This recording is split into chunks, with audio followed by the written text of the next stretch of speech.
1960 এই সময়ছোৱাতে তাঁতীকুচিত তাঁতীসকলক লৈ বৃন্দাবনী বস্ত্ৰ প্ৰস্তুত কৰিছিল। কোচ ৰজা নৰনাৰায়ণ আৰু চিলাৰায় অনুৰোধক্ৰমে আৰু নৰনাৰায়ণ চিলাৰায়ে পৃষ্ঠপোষকতাও কৰিছিল, সূতা নেতা সকলোবিলাক যোগান ধৰি। ই এখন বস্ত্ৰ নহয়, খণ্ড খণ্ড বস্ত্ৰ আমাৰ মাটিশালতে তৈয়াৰ কৰি চিলাই পেলাইছিল। বৃন্দাবনী বস্ত্ৰখনৰ আচল কথাটো হ'ল কি, এই বস্ত্ৰভাগ গুৰুজনাই প্ৰস্তুত কৰাৰ পাছতে অসমৰ পৰাটো অন্তৰ্ধান হৈ পাশ্চাত্যৰ লণ্ডন, আমেৰিকা, ইটালী, ফ্ৰান্স, ভাৰতৰ আহমদাবাদ পালেগৈ। গতিকে আমাৰ ইয়াত প্ৰকৃত তথ্য একো নাছিল। গতিকে যেতিয়া এই বস্ত্ৰ প্ৰস্তুতিৰ কথা আহিছিল এই দক্ষিণপাট সত্ৰটো, সেই সময়ত কাগজে পত্ৰই ভালেমান লিখা লিখি হৈছিল আৰু তৰ্ক বিতৰ্ক বহুত হ'ল আৰু আনকি এই বিষয়টো গৈ ক'তো পাইছিলগৈ সত্ৰ মহাসভাৰ জৰিয়তে। তেতিয়া আমাৰ অলপমান কৌতূহল হ'ল যে ঘটনাটো কি হৈছে, এই অমূল্য বস্ত্ৰ এভাগ লৈ ইমান বিশৃংখল কিয়। সেই বুলি ভাবিয়েই এই বস্ত্ৰভাগ মই নীৰৱে দেশ বিদেশলৈ গৈ অধ্যয়নত নামিলোঁ।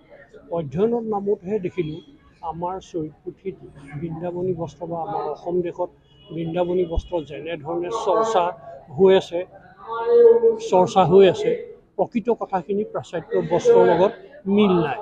সেইকাৰণে এইটো মই 5 বছৰ গৱেষণামূলক অধ্যয়ন কৰি তাৰপিছত প্ৰস্তুত কৰি ভাবিলোঁ কি এই বস্ত্ৰভাগৰ শুদ্ধ বাতাৱৰণ, শুদ্ধ কথাখিনি বুজি পাবৰ কাৰণে এই ব্যক্তিগত প্ৰচেষ্টাৰে আমি এই বস্ত্ৰভাগ তৈয়াৰ কৰি ৰাইজলৈ আগবঢ়াইছোঁ। এই বৃন্দাবনী বস্ত্ৰ প্ৰস্তুত কৰাৰ পিছতে মই আচলতে প্ৰথম সত্ৰ মহাসভাকে অনুৰোধ কৰিছিলোঁ আনুষ্ঠানিকভাৱে উন্মোচন কৰিবৰ কাৰণে। কিন্তু কুসুম মহন্ত ডাঙৰীয়াই সত্ৰ মহাসভাৰ তেখেত সম্পাদক নে সভাপতি মই নাজানো, সম্পাদক, তেখেতে এই বিষয়টোত কোনো গুৰুত্ব সহকাৰে নল'লে। বৰঞ্চ এটা শব্দহে ক'লে, গুৰুজনাৰ একক বস্তু একক হৈ থাকক। তেতিয়া মোৰ সন্দেহ হ'ল যে এখেতসকল বৃন্দাবনী বস্ত্ৰৰ বিষয়লৈ সোমোৱাই নাই, সেইকাৰণে তেনেকুৱা এটা বাক্য তেখেতে ক'লে।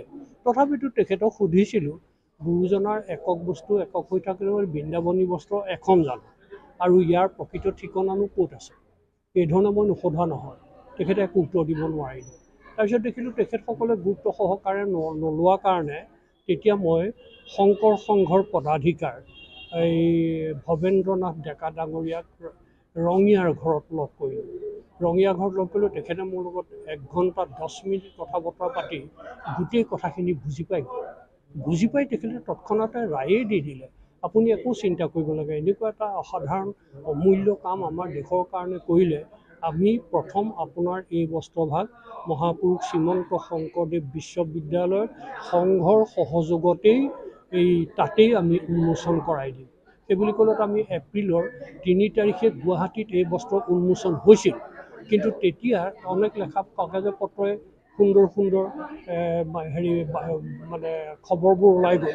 তেতিয়া আমাৰ কাংসপাৰ সত্ৰৰ সত্ৰাধিকাৰে ক'লে, আপুনি গুৱাহাটীৰ ৰাইজক দেখুৱালে, কিন্তু মানুহজনটো আপুনি আমাৰ ইয়াৰ আছিলে, গতিকে আমি বস্ত্ৰভাগ নেদেখিম নেকি, আমাকো দেখুওৱাৰ ব্যৱস্থাটো কৰক। মই বোলো ঠিক আছে, তেতিয়াহ'লে বৰঠাই সত্ৰতে আপুনি গুৰি ধৰি অনুষ্ঠানভাগ আয়োজন কৰক, আমাৰ উজনিৰ ফালে আমাৰ ৰাইজে দৰ্শন ল'ব। সেই উদ্দেশ্যেই সকলোৱে দেখিবৰ কাৰণে এই বস্ত্ৰভাগ আমি ইয়াত প্ৰদৰ্শন কৰিলোঁ। আমাৰ উদ্দেশ্য অকল ইয়াতে প্ৰদৰ্শন বুলি নহয়, কোনোবা অনুষ্ঠান প্ৰতিষ্ঠানে যদি বিভিন্ন জেগাৰ পৰা অনুৰোধ জনায় আমি বিনামূলীয়াকৈ তেখেতসকলে অকণমানি অনুষ্ঠান এটা পাতি এই বস্ত্ৰৰ দৰ্শন লাভ কৰিব পাৰিব। ইয়াৰ বনোৱাৰ উদ্দেশ্যটো সেইটোৱেই, যাতে সকলোৱে এই বস্ত্ৰ দেখে, বুজে, শিকে, নতুন কথাটো গুৰুৱে দি যোৱা কথাটো অনুধাৱন কৰিব পাৰে। এইখিনি কথা। এই বিষয়ত এনেই সহায় কৰোতা কোনো নাই, আৰু সেই সময়ত খেলি মেলি হৈ থকাৰ কাৰণে মই কাকো জানিবলৈও দিয়া নাই। মই 5 বছৰ নীৰৱে এই বস্তুটো আমাৰ ইয়াত কি লিখা আছে, পাশ্চাত্যৰ বস্ত্ৰত কি আছে, নিজে গৈ মেলি সকলো ডাটা সংৰক্ষণ কৰি তুলনামূলক অধ্যয়ন 5 বছৰে কৰি তাৰপিছত সম্পূৰ্ণ নিজা খৰচেৰে একক প্ৰচেষ্টাৰে অকলে কৰা কাম। বৈ উলিয়াওঁতে মই নিজৰ ঘৰতে শাল তৰি লৈছোঁ।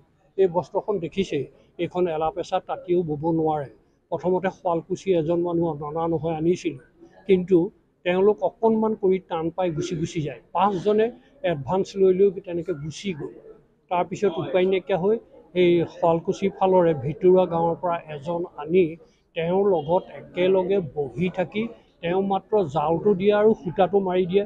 ক'ত কি সূতা দিব লাগে, কেনেকৈ তাঁৰ মাৰিব লাগে মই দেখুৱাই যাওঁ, লগে লগে কৰি যাওঁ আৰু সেইধৰণে বস্ত্ৰভাগ হৈ গ'ল। সেইকাৰণে আমুকগৰাকী শিপিনীয়ে কৰি দিছিলে বুলি ক'বলৈ ইয়াত ৰাস্তা নাই। আৰু এইটো তৈয়াৰো কৰিব নোৱাৰে। তৈয়াৰ কৰিব পৰা হ'লেতো শুৱালকুছি আমাৰ পাট কাপোৰৰ ঘাটি ঠাই কেতিয়াবাই তাত হ'লহেঁতেন দেখোন। এই ভাগ বস্ত্ৰ তেনেকৈ হৈ নুঠে, টান কাম এই ভাগ। কাংসপাৰ বৰঠাই সত্ৰ তিতাবৰস্থিত এখন ঐতিহাসিক সত্ৰ, 452 বছৰীয়া সত্ৰ।